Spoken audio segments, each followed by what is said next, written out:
how to adjust the brightness of the video while recording using this ring on the Nikon P1000. So adjust the brightness with this one. To do that, you have to rotate the dial to this movie manual, the M in the video camera.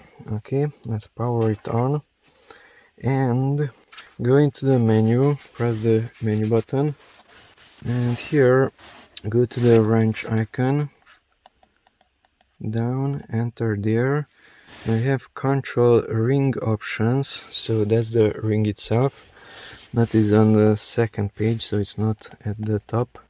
That's the first page and that's the second page, and that is using the exposure.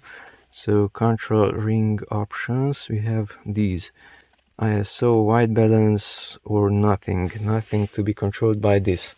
So I use the first one.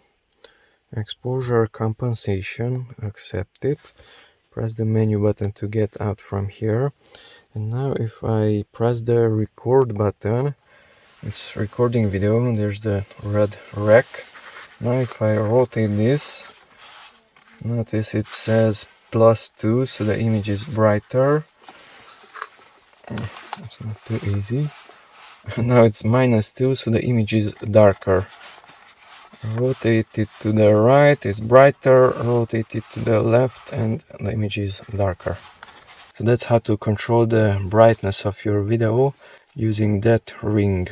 Because in photo mode you can do many things, but in video mode it's working only on this movie manual mode.